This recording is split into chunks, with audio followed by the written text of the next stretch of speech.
Hello and welcome to episode 26 of the Turner's Digest. My name is Alex, otherwise known as For the Z. Disclaimer, I'm not a financial or tax advisor. This is not financial or tax advice. This is for entertainment purposes only.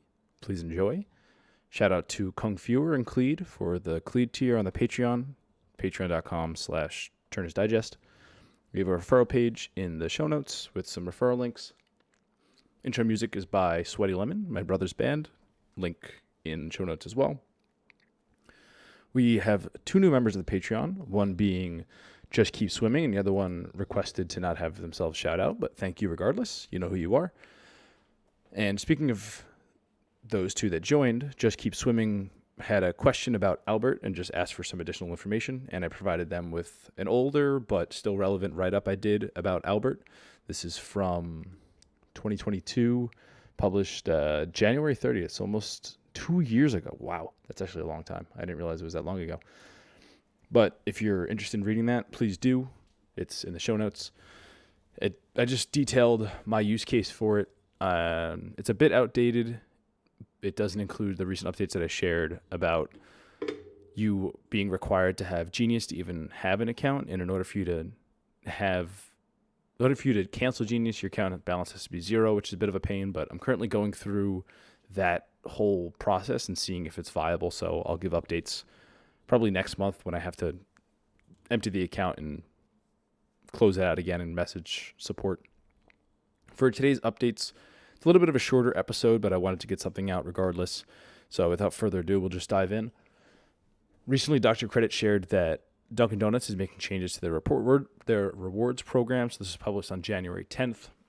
And reading through the comments, I saw a link to a really great comparison that someone posted on Reddit. The user is I Don't Want Your Points over at Dunkin' Donuts, their subreddit. And I'll just read what they put here. So the 150-point redemption for espresso shot has been removed. 150-point for hash brown or 3-count munchkins remain the same. 250-point redemption for donuts have not changed. 400-point redemption for tea has not changed. 500-point redemption for coffee has been renamed to coffee and cold brew and now includes cold brew, which is, in my opinion, great because if I go there, I probably will get a cold brew, if not a hot coffee. I live in New England and everyone here drinks cold coffee all through the year, so that's useful for those folks up here. 600 points for bagel or wraps hasn't changed. 7-point redemption is now named non-coffee drinks and covers refreshers, hot chocolate, chai, and matcha. Espresso beverages are no longer covered in that category. 800-point redemption for sandwiches is the same, and the 900-point is now renamed to espresso and frozen drinks and covers any frozen drinks and any espresso beverage. So previously you can get like a signature espresso beverage for 700, looks like, and now it's 900. I personally, I've gotten espresso shots from there before. I mean, they're not great, but sometimes it's just nice to get a little espresso shot, and it stinks that you can't just get an espresso shot for 150. So overall, not great changes. It stinks that you can't redeem for just an espresso shot anymore, but at least cold brew is included under coffee now. Next, as I detailed in my last episode, I've been going through some email and some contact with support for my previously held and now closed Nest card. And I detailed that. I reached out to support and explained how I redeemed 30,000 points for $150 statement credit, never got it, and I was told by the Bank of Missouri that I won't be getting it. And I shared that on the Simple Finances Discord, and a very old member of that community, Kiris, who's like a resident troll there, suggested I file a CFPB complaint. And I was like, that's not a bad idea. I had some free time. So on January 10th, I submitted a CFPB complaint. On there, I stated that it was general purpose credit card or charge cards, specifically in reference to other feature terms or problem, and there's a subcategory there for rewards points and like cash back. And I gave a really long-winded explanation of what happened with specific dates, who I contacted, who I spoke with, 6 different attachments of screenshots of emails between the CEO, support, and the Bank of Missouri correspondence. This was automatically sent over to the Federal Deposit Insurance Corporation instead of the Consumer Financial Protection Bureau. I've recently filed a CFPB complaint back on March 25th of last year, of 2022, against Choice Financial's bank card. I actually don't even remember what this is for. I think this is for a sign-up bonus. So specifically for Lily Bank. Yeah, I remember this. This was like a fintech that was for like, I think, entrepreneurs or something, or small business owners, and they never paid me my $250 bonus. And I filed a complaint, and within a month, yeah, I submitted on 3/25/2022, and 4/19/2022 I received my bonus. For the complaint I just filed against Nest, technically Bank of Missouri, because they were the issuer of the card, I haven't heard anything back. It's just been deferred to the FDIC. So if there's any updates there, I'll share. But definitely thanks, Curious, for the inspiration there. So we'll see if I wind up getting it. I have a feeling I might. I mean, I gave pretty detailed explanation, and with the screenshots I gave with the CEO telling me that I should be getting it, and that it only didn't because Bank of Missouri took over, and previous correspondence conflicting with new correspondence. We'll see what they say about it. Next, I'm still doing meal kits. The only ones that have been really lucrative for me recently have been EveryPlate. They've been shipping 6 meals. Technically, it's like 12 meals, but I eat the double portion just for myself because they're not very large. And I've been getting that for, I think, like 26 to like $36 for 6, so like $5 to $6 a meal, which isn't too bad. And they often give like a free box for someone else to use. You can't use it for yourself. Your account will be shut down if you do that. So I gave that link in the show notes, or the offer code at least. The most recent box I actually received just today did not have one of these, and these are just becoming more few and far between recently. They've just been sending less, but this one's specifically $70 off your first box, excluding shipping. With that, it's normally pretty worth it, at least for the first box. So if you're interested, snag that up. There's just one of them in the show notes. Next, I reported in episode 23 that Capital One was doing some account reviews to lower credit limits, and that you can call in and opt out. And I received this a couple days ago. I immediately called in to the number they specifically referenced, and it was fully automated, and it just said, do you want to choose to opt out of this? And I chose yes, and they said, thank you, you've been opted out. You won't have your credit limit changed, and the call was automatically hung up. It was fully automated, and it was super easy. So if you do get that, it's not something to really be worried about. Just go ahead, give them a call. It takes like a minute. All right. Next is yet again another Saga. So back in September, on September 8th, it was my brother's birthday, the one that plays drums, and my family decided to buy him, or he wanted for his birthday, a new cymbal set for his drum kit. And we decided to all go in, pitch in, and buy him a very nice pasty cymbal kit. So we, on total, spent $600 on this brand new cymbal kit. Originally, he wanted a specific kit, but the kit was back ordered. And after calling customer service, they said that it's mainly because the bag that the cymbal kit came with was back ordered for, they didn't have a date, and everything else would ship within the next month. So we went ahead and ordered each individual SKU for the cymbal kit without the bag, sent it off, didn't think anything of it. Come end of October, which is when they said everything would be shipped, we were still missing 2 items. I called in to customer support, and I got a service agent named David, who was personally handling the case, which I think that's nice that Guitar Center does this. Maybe it's just because we spent a lot of money and it was routed to a special agent, but this agent is specifically a gear advisor. And he said, apologies for the delay. It should ship by end of month. Please bear with us. I called multiple times before the end of the year, and every time was to David's direct line. David just kept telling me that it's back ordered. We don't have a specific date. Or let me take that back. It's back ordered, and we do have a specific date. He said sometime by end of month, sometime by end of month. And I was getting fed up at this point, and he gave me a $50 discount, which, I mean, $50 on $1,600 purchase is really nothing. And I still didn't hear anything. End of the year came around. I called on January 9th. I called David's number again and left a voicemail. And then I was reached out to by a different agent, Des. And Des informed me that David had been promoted and he would no longer be handling my case, and now Des would be. And Des informed me that, according to him at least, Pasty, the manufacturer of the cymbal, had never been reached out to, and that's who we were pending on, which is really frustrating considering we've been waiting 4 months for this item to be shipped, and apparently the manufacturer never got reached out to. And I expressed my frustrations, especially now that I'm being handled by a different customer service agent. And it's not a great feeling that the person that did not resolve my issue got promoted. That's just a little weird if you ask me, or at least that you told me that that was happening. And Des gave me another $50 discount, which again is still not enough. Like that's like less than 10% of the purchase for waiting, what is it at this point, 4 months. And Des and David have both been recommending a different symbol. And I'm like, no, listen, my brother specifically got this for a specific sound. And if you break the kit to have one piece that doesn't match the rest, it's not going to have the same sound. So we ordered it through Guitar Center because we were given a quote of end of October. It is now going on halfway through January. I still haven't gotten an update or even an estimate on when this will be delivered. So I plan on calling them back again and complaining further and trying to get more of a discount because it's ridiculous at this point. But I figured I'd share. I don't know how I keep getting myself in these sagas, but that's something that happened to me. Next, Cleed, shout out Cleed, shared that Cardless sent him a nastygram basically saying that if he doesn't use his card in 21 days, they're going to close the account, which is easy to avoid. Just swipe the card somewhere. But it is at least nice that they're giving users advance notice.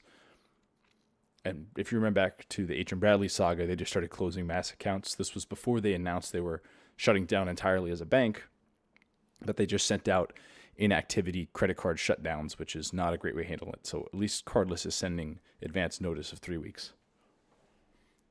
Next, just wanted to call out that the Chase $900 banking bonus has been extended through April 17th of this year. So if you haven't done this, or if you haven't done it in the past 2 years, you're eligible. I personally did it beginning of 2023, so I'm not eligible just yet. Otherwise, I would. And I also did it only for the 600 before they had the 900. So kicking myself a little bit there, but not that big of a deal. If you haven't capitalized on this, definitely do. You do need for the savings to park $15,000, which is a little annoying, but it's still a pretty hefty bonus. Next, something that probably none of us are eligible for, but Amazon is doing a first-time Amazon gift card reload bonus. So if you reload $100, they'll give you $12 back. I say probably none of us because most of the people that listen here are probably churners and probably use Amazon's gift card reloads for meeting minimum spend requirements or debit card transaction requirements. But I figured I'd call that out. If there's somehow somebody listening here that's never done an Amazon gift card reload, you can get free $12. Next, just a couple of things on Redstone Federal Credit Union. I don't think I gave this update last week, but after recording the podcast, I was approved for their credit card. I was waiting to be pre-approved, and their site's a little weird where there's a section to look at loans, and then you can give your personal credit information. Like I gave my consent for them to soft pull, my annual income, my renting situation or my housing situation, and I think like the last four of my social, and then it said I was pre-qualified but not pre-approved. And when I was talking to Cleed, who also has this card, he said he specifically was declined when he did pre-qualified but approved when he got pre-approved. So I was trying to wait for pre-approved, but I got lazy, or not lazy, I got impatient and applied for it when I was pre-qualified, and I did get approved for a 10K limit, so yay. And then listener Derek reached out and was curious if I was sure that the card actually earns 5%, 3%, and 1.5% on their categories. And I see where the confusion comes from. I definitely should have called this out when I was referencing this card. But if you read through the terms, there's a pretty good write-up on Reddit. Not a pretty good write-up, but someone confirmed it on Reddit that the card earns 0.5 cent per point on redemptions. But when you accrue points, instead of getting 5, 3, and 1.5 points, you get 10, 6, and 3 points. So that's 10x on restaurants and gas, 6x on groceries, discount stores, wholesale clubs, utilities, phones, and streaming services, and 3x on everything else. When you cut that in half, because points are worth 0.5 cent per point, comes out to 5%, 3%, 1.5%. A little convoluted. I wonder if they're somehow doing this to maybe not trick, but hide the fact that they're giving such good rewards. Like if you tell shareholders that points are worth 0.5 cent per point and, oh, we're giving out less rewards than other companies comparatively in the industry because we're only giving 0.5 cent per point. But in reality, they're giving 10x, which converts to 5x. So that's just something I figured I'd call out in case people were curious.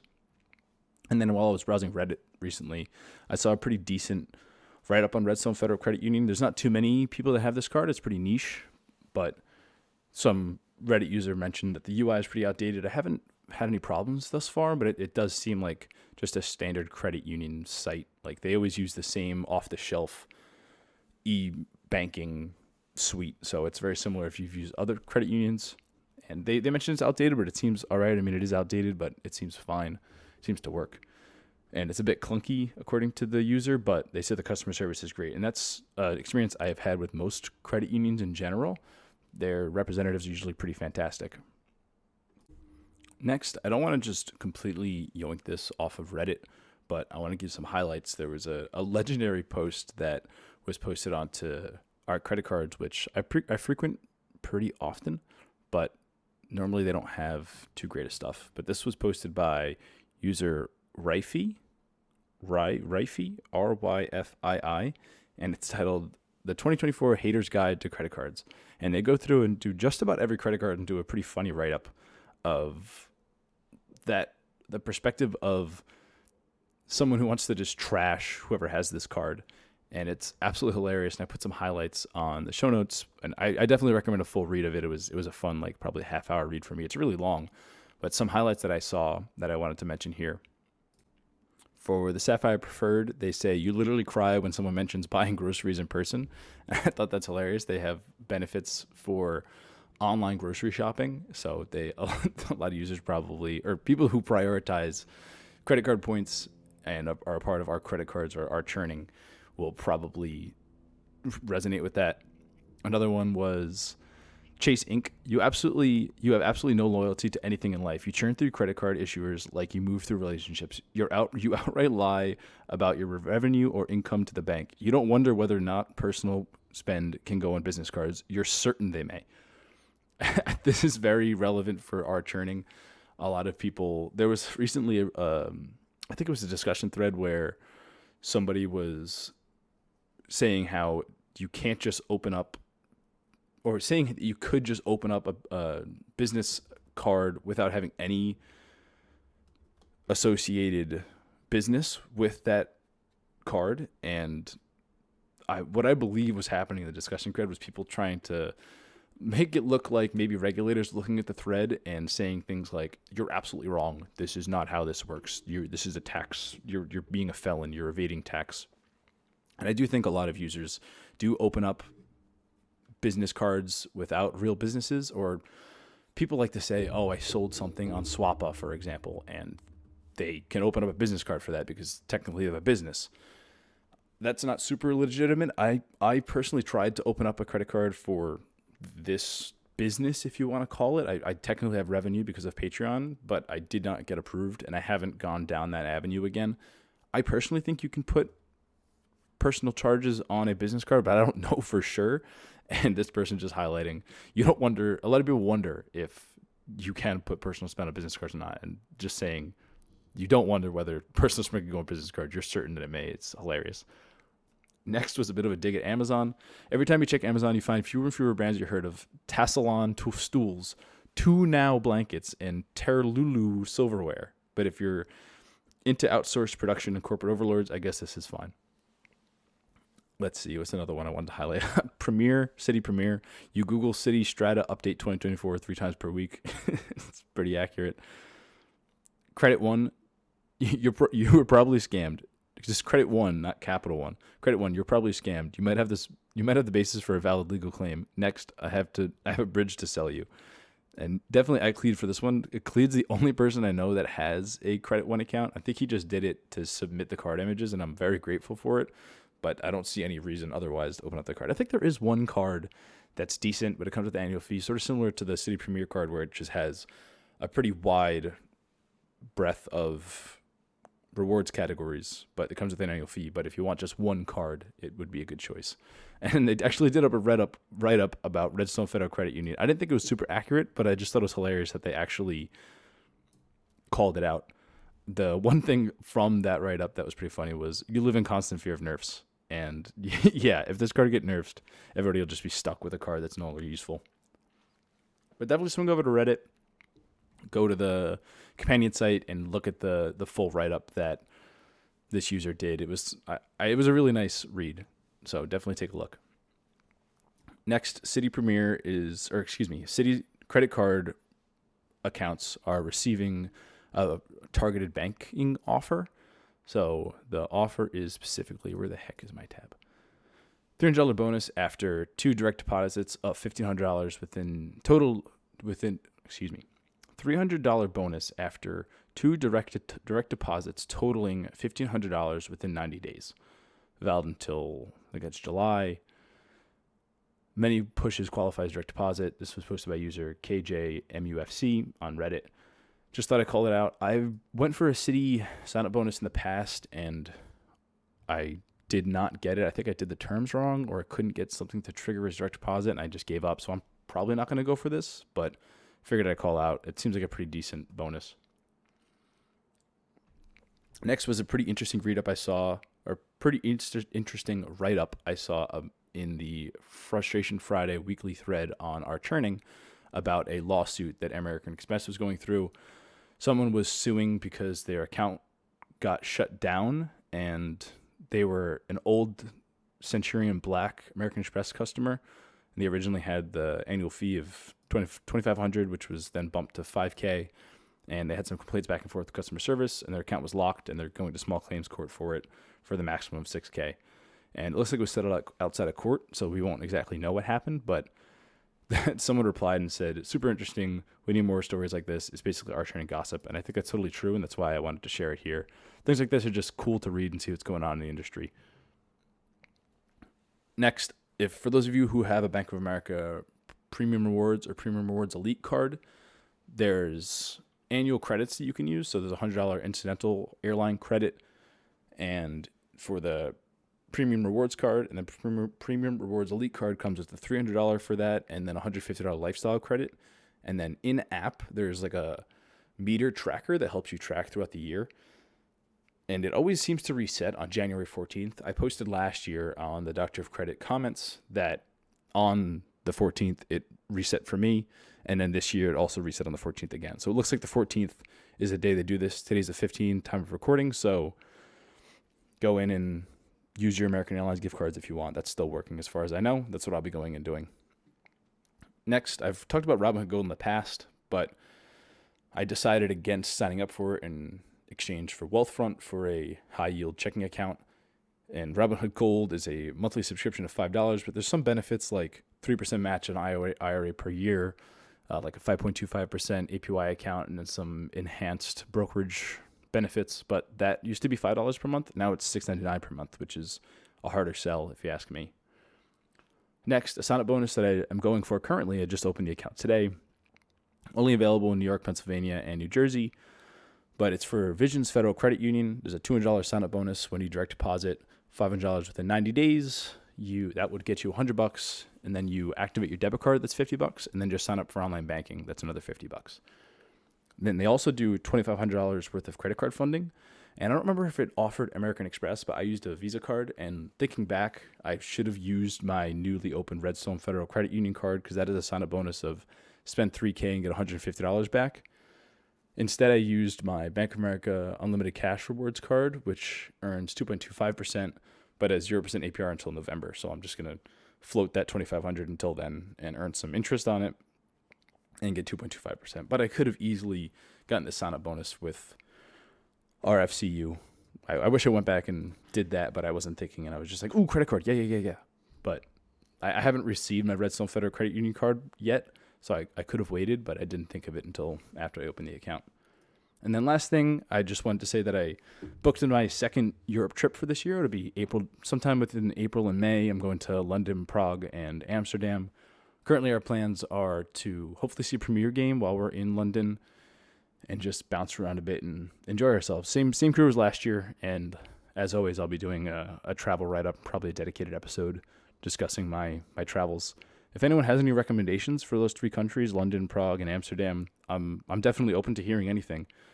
I think that the community out there is pretty great at travel, especially when you're in the churning space. So if you have any recommendations of places to go, things to do, definitely reach out to me. Fear the Z, Reddit, churnsdigest@gmail.com, Patreon, whatever your means of reaching out is. But that's it for this week. Just a bit of a shorter episode. I hope you enjoyed, and happy Martin Luther King Day, and have a great week. Thanks, y'all.